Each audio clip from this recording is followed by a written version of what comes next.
Assalamualaikum warahmatullahi wabarakatuh. Hari ini kita akan membahas persiapan PAT Fisika kelas 11 semester 2 bagian yang ketiga. Di antaranya kita akan membahas tentang interferensi, difraksi, sampai dengan alat-alat optik. Baik, kita mulai contoh soal nomor 1. Pada percobaan yang digunakan celah ganda yang terpisah pada jarak 0,063 mm, sedangkan pola gelap terangnya teramati pada layar berjarak 4 meter di belakang celah. Pada percobaan tersebut digunakan cahaya laser dengan panjang gelombang 630 nanometer. Maka jarak antara pola gelap berdekatan adalah berapa sentimeter? Nah, jadi kita lihat di sini, ini terang pusat, ini gelap pertama, ini terang kedua, terang pertama, ini gelap kedua, dan seterusnya. Ya, jadi yang ditanya jarak antara garis gelap ini. Ya. Nah, baik, kita lihat persamaannya. Untuk jarak antara dua garis gelap berdekatan itu sama dengan jarak antara dua garis terang berdekatan. Kita sebut saja delta P ya. Jadi dari sini ke sini kita sebut delta P, sama juga dari sini ke sini ya. Nah, ini dirumuskan sama dengan lambda panjang gelombang kali L per D. L-nya adalah jarak celah ke layar. Nah, dari sini ke sini ya, L-nya, kemudian lambda panjang gelombang, dan D-nya adalah jarak antar celah ini. Oke, kita masukkan angkanya. Nah, ini tadi 630 nanometer, dirubah dulu ke meter, ya nano itu berarti 10 pangkat min 9 meter. L-nya 4 meter, lalu kemudian D-nya ini 0,063 mm, dirubah ke meter, jadi 6,3 kali 10 pangkat min 5 meter. Maka diperoleh delta P-nya adalah 4 kali 10 pangkat min 2 meter, atau sama dengan 4 cm, maka jawabannya adalah B. Ya. Selanjutnya nomor 2, suatu cahaya menerangi celah ganda yang memiliki jarak antar celah 0,1 cm. Sedemikian sehingga terbentuk pola gelap terang pada layar berjarak 60 cm. Nah, ketika pemisahan antara pola terang adalah 0,048 cm, maka panjang gelombang cahaya yang digunakan tersebut adalah berapa nanometer. Nah, di sini kita bicara tentang jarak antara dua pola terang. Sama dengan jarak antara dua garis gelap berdekatan tadi ya, rumusnya delta P lambda L dibagi dengan D. Cuma yang ditanya sekarang adalah panjang gelombang, jadi lambdanya itu delta P kali D dibagi dengan L. Nah, delta P-nya jarak antara dua pola terang, ini 0,048 cm. Kemudian D-nya adalah jarak antar celah, dan L-nya adalah jarak celah ke layar. Kita masukkan angkanya. Nah, ini kemeterkan dulu ya. Nah, ini 4,8 kali 10 pangkat min 4. Ini. Lalu kemudian D-nya, ini dirubah ke meter, jadi 10 pangkat min 3. Dan L-nya dirubah ke meter, jadi 0,6. Maka diperoleh panjang gelombangnya 8 kali 10 pangkat min 7 meter, atau sama dengan 800 nanometer, jawabannya adalah E. Ya, baik, kita lihat contoh soal nomor 3. Sebuah kisi, konstanta kisinya 1,8 kali 10 pangkat min 6 meter. Jika bayangan terang orde kedua didifraksikan pada sudut 30 derajat terhadap normal, maka panjang gelombang cahaya yang digunakan adalah berapa meter. Nah, jadi yang pertama diketahui di sini adalah D-nya ya. Kemudian ini M-nya orde kedua, dan ini θ-nya sudutnya. Nah, untuk garis terang, maka dirumuskannya D sin theta adalah M kali lambda. D itu adalah jarak antar celah ini. Kemudian kita masukkan angkanya. Nah, ini D-nya 1,8 kali 10 pangkat min 6. Sudutnya 30 derajat. Orde kedua jadi 2 kali lambda. Oke, sin 30 adalah setengah. Maka diperoleh nilai lambdanya adalah 4,5 kali 10 pangkat min 7 meter. Jadi jawabannya adalah yang C. Kemudian nomor 4. Nah, ini masih tentang kisi difraksi. Di sini yang diketahui adalah konstantanya 4000 garis per sentimeter. Berarti ini N-nya, nah, celah ke layar itu adalah 120 cm, L-nya Lalu terang kedua, berarti M-nya 2. Untuk sinar kuning dan sinar biru, nah itu jaraknya berapa? Ini lambdanya diketahui. Nah, jadi untuk isi difraksi, rumusnya kan tadi garis terang D sin theta M kali lambda. D-nya bisa diganti jadi 1/N. Kemudian sin theta-nya bisa diganti jadi P per L. Nah, M kali lambda. Maka diperoleh P-nya ini pindah ke kanan semua. M lambda kali N kali L. Nah, jarak garis terang kedua berkas sinar kuning dan biru. Jadi diselisihkan. Yang lambdanya besar dikurangi yang lambdanya kecil. Ya. Jadi yang lambdanya besar dikurangi yang lambdanya kecil. Maka M-nya 2 sama, ini lambdanya diselisihkan berarti kali N kali L. Oke, kita masukkan. Ini 580, ini 480 nanometer. Dirubah ke sentimeter, jadi min 7 pangkatnya ya, 10 min 7. Kemudian ini 4000 garis per sentimeter. Kemudian ini 120 cm. Jadi ini sudah dalam sentimeter semua. Maka diperoleh selisihnya adalah 9,6 cm. Jawabannya adalah E. Nah, kemudian nomor 5, ini tentang polarisasi. Nah, ketika cahaya tak terpolarisasi, ini masuk ke polarisator, maka yang keluar di sini tinggal setengah intensitasnya, setengah I0. Lalu di sini ada analisator membentuk sudut sekian derajat misalnya ya. Maka nanti yang keluar dari sini adalah kalikan dengan cos kuadrat alfa. Nah, kebetulan di dalam soalnya sekarang ini 60 derajat. Ya. Maka perbandingan intensitas yang keluar dengan cahaya yang masuk. Maka kita tuliskan yang keluarnya yang I2 ini yang masuknya I0. Nah, dirumuskan I sama dengan setengah I0 cos kuadrat alfa. Atau sudutnya 60 cos kuadrat 60. Dimasukkan ya. Cos 60 adalah setengah dikuadratkan jadi 1/4 kali setengah jadi 1/8. Jadi I per I0 1/8 atau 12,5%. Jawabannya adalah D.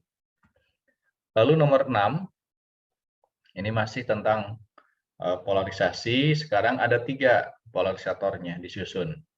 Jadi kalau 2 tadi, ini rumusnya ya. Nah, ini rumusnya. Nah, kalau ada dipasang satu lagi, nanti tinggal dikalikan dengan cos kuadrat alfa lagi di sininya. Jadi cos pangkat 4 jadinya.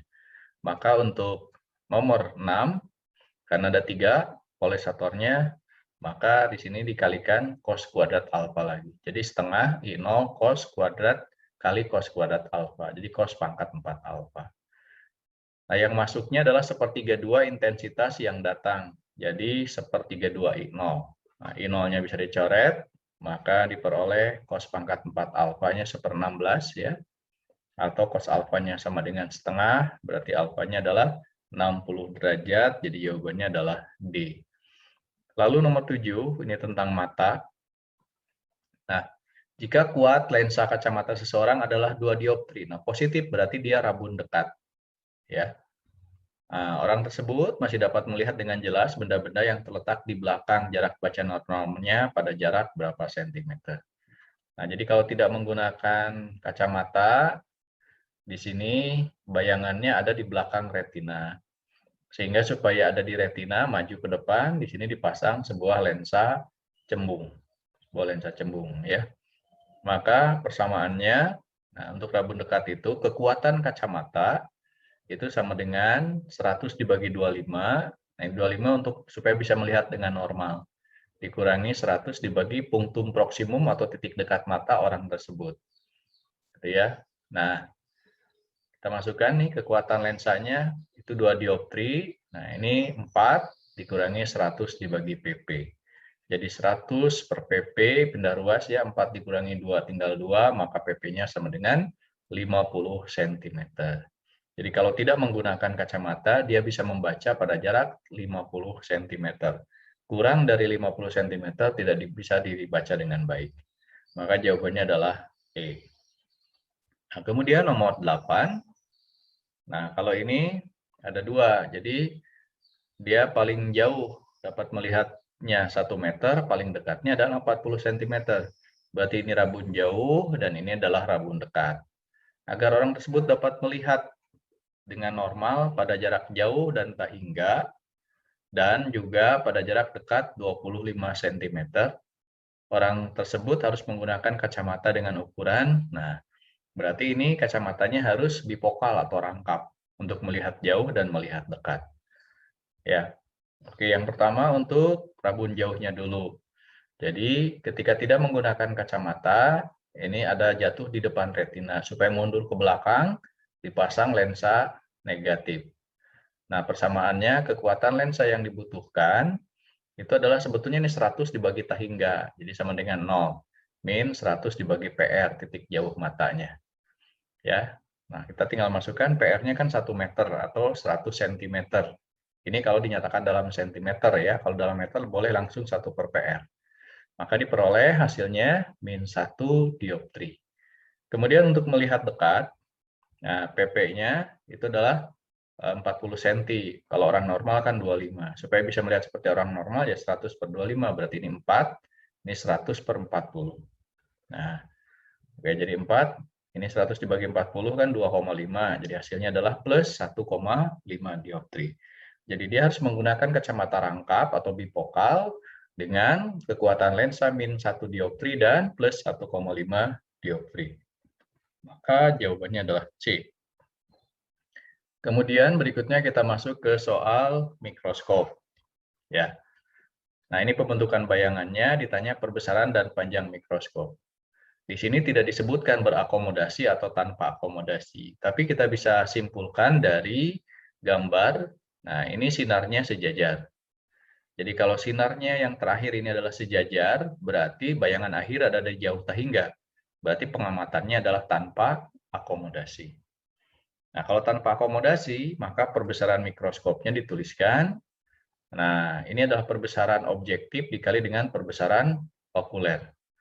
Nah, perbesaran objektif boleh pakai SOB aksen dibagi SOB, boleh, atau boleh FOB dibagi SOB min FOB. Nah, ini perbesaran okulernya.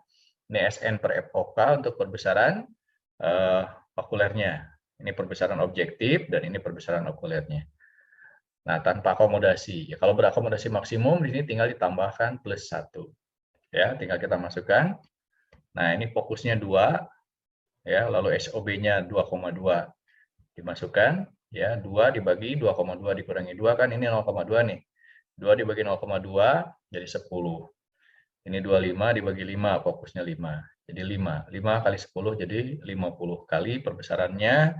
Sedangkan panjang mikroskop untuk tanpa akomodasi adalah SOB aksen ditambah FOK. Nah, SOB aksennya bisa dituliskan SOB kali FOB, tinggal dikalikan di sini SOB-nya ya. Dibagi SOB min FOB ditambah FOK. Kita masukkan angkanya. Ini 2 kali ini ya. 2 kali 2,2 ya, ini 2,2 kan SOB-nya kali 2, 2,2 dikurangi 2, nah berarti ini dapat 22 ya kan, 4,4 dibagi 0,2 jadi 22 tambah 5, 27 cm. Maka jawabannya adalah yang B. Kemudian nomor 10. Nah, ini tentang teropong bumi tidak berakomodasi. Diketahui lensa objektif, pembalik, dan okulernya kekuatannya 2 dioptri, 25 dioptri, dan 20 dioptri. Maka perbesaran dan panjang teropong bumi adalah berapa? Baik, kita tentukan dulu jarak fokusnya ya. Nah, kekuatan lensa itu 1 per F. Ya, ini kalau dalam meter. F berarti 1 per P.